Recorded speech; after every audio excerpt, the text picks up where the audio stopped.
sa inyong lahat. Nandito na naman po ako ngayon maghatid sa inyo na isang panoorin na hopefully makapag-ulot kayo ng ngiti, ng kunting aral at ng saya. Pero bago ang lahat, welcome back to my YouTube channel. Sa mga ngayon pa lang po nakasumpong ng aking channel, huwag niyo pong kalilimutan mag-subscribe, mag-share, mag-like at mag-iwan ng comment. Nandito po ako sa isang familiar place. Ito ay ang likod ng Manila Post Office. So, it's quite ironic na nasunog siya a few months ago. Ito ay binuksan sa kabila ng ang building ng Manila Post Office ay nasunog. Maraming tao na ngayon, no? Ang oras ngayon ay 5:35, so nag-set na yung araw, oh. Kagat na ang dilim yan. Yan na yung araw. So, pagkagat na ang dilim, nagsisidatingan ng tao. Grabe pala ng tao dito. Anyway, may na-interview ako kanina na security guard. Sabi ko, whose project is this? Sabi niya, national government daw, na ito ay 25 kilometers. Na mag-uumpisa sa bungad ng Pasig River. Ito, magtatapos ito sa Laguna de Bay na 25 kilometers ang haba. Sabi ko kanina may security guard. May nakita akong police. Importante yung peace and order, security. Natin alam kung at what exact time ito sinisindihan. Siguro at 6 o'clock, madilim na. Grabe daming tao. Yung ilaw sa kabila, sa kabilang doon sa may parting Escolta or Binondo, nakita kong nakabukas na yan. Nuksan na itong fountain. Ayan, ayun. Yan ang una. Siguro staggered. Siguro yan muna ang inuna.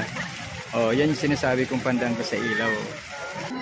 First time ko naranasan na almost everybody na nandito ay may cellphone. Almost everybody is tinkering with their cellphone. Diba? Iba na yung panahon ngayon. Age of cellphone na ngayon. Yeah. Ayan. Ayun! Nakita ko na yung nakasindi. Nakita ko na. Ayan.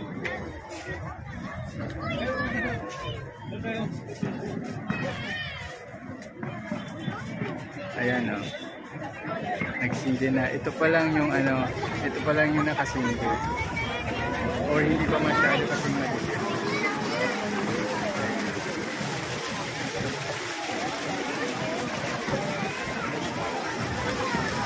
Mabasa yung cellphone ko, ha. Ayan,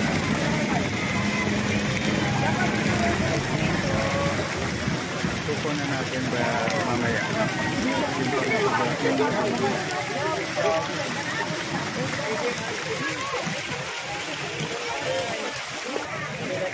Ito, panoorin natin yung pagpalit ng ilaw. Ngayon naka-green siya.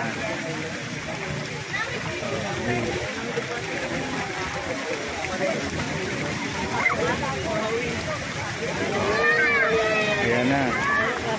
Nakasindi na.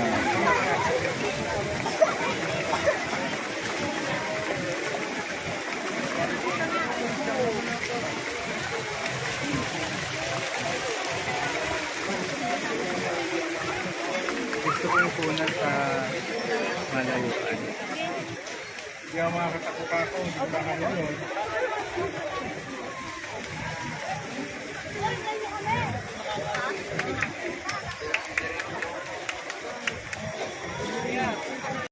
Paakyat ako ngayon sa Jones Bridge. Siyempre yung original na from here, kukunan natin yung bagong tanawin kanina. Ayan.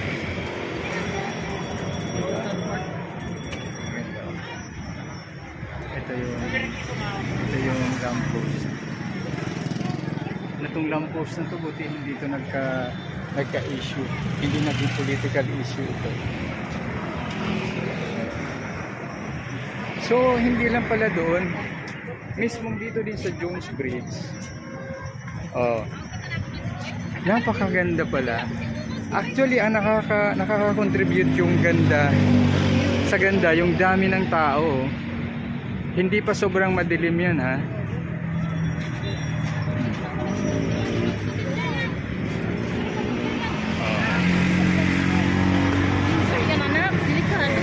Ayan.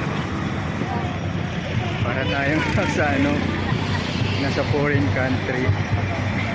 Mukhang parang Europe. Ayan, oh. Oh. Hindi pa masyadong hindi pa masyadong madilim, so yan. Kung nakikita niyo yung likod ng Central Post Office, meron pa dyan ng ayun, yung abo, yung pinasunugan na nakikita pa. Oh. This is how it looks at night. Yan.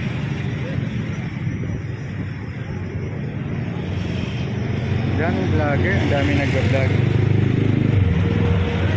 Sa sobrang daming vlogger, parang napakalaking promotion ito sa lugar na ito. Pakiusap ko lang kung baka mamaya niyan pagka basta dapat libre ito, ha. Libre ito. Kasi yung purpose naman nito ay maging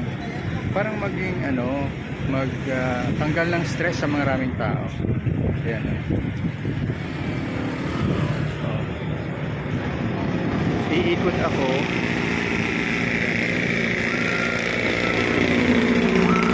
Yan ang papuntang Binondo. Yan. Ano yan? Logo ng Chinatown.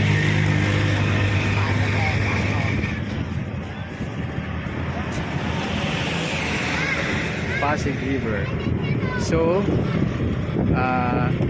tika, papahingahin muna natin ng konti. Gusto ko pang kumagat, mga 6:30 kukunan ko ulit. So, habang pinapagabi ko, lumapit-lapit ako ng konti sa logo ng Chinatown. No?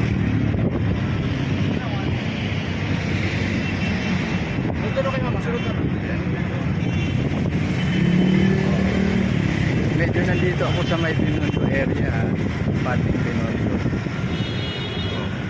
Tapos dito, kukunan ko rin yung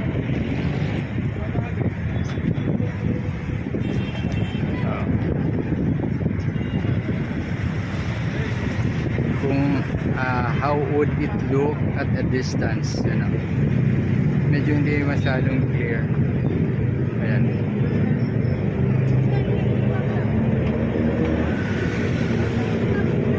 Diba? Kung may mga napapanood kayong vlog na parang ito yung scene sa sa Paris, eh. Well, except for the Eiffel Tower, sa dami ng tao, maraming tao.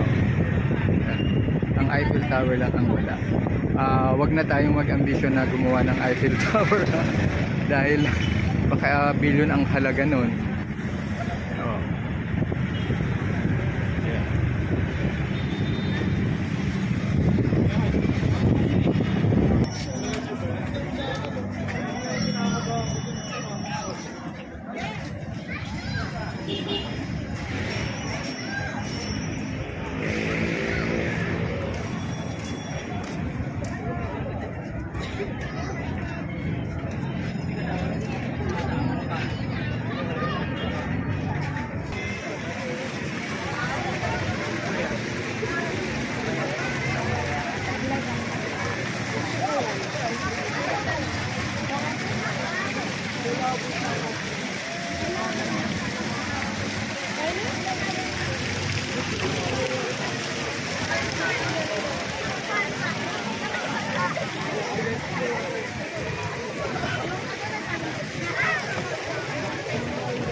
Ulitin ko lang, ha?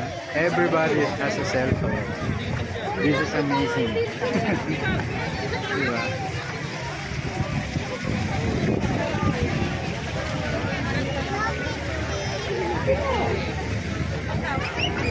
Monday pa.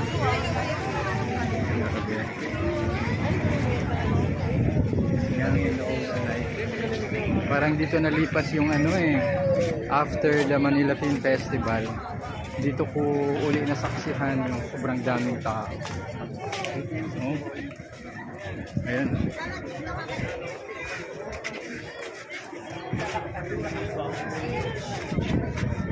Oh. Since 6:50 na ang time ngayon, binaybay ko uli yung kahabaan na yun. Kung di ba? Pero come to think of it, wala naman talaga nakakamangha. Hindi ko alam. Maybe it's just the river. Yung river din ba?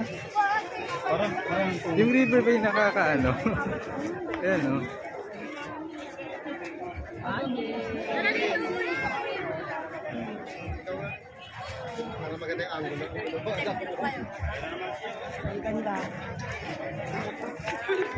Ay, sorry. Ganito ba sa Paris? Pero yung sa Paris, yeah, nighttime din. Maganda ang nighttime effect ng Eiffel Tower.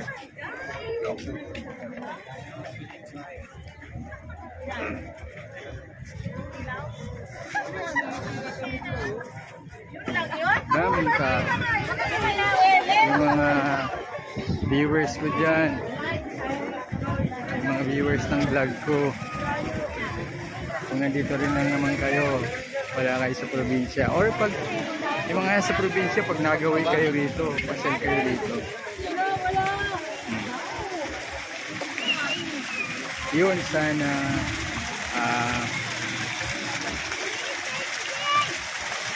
mamintain ang kalinisan nito, ang kaayusan at yung spectacle na nakikita namin dito. Yun, sana nagustuhan nyo ang aking episode ngayon na dito ko nga kinunan sa likod ng Manila Post Office building dito in the heart of Manila, sa kahabaan ng Pasig River.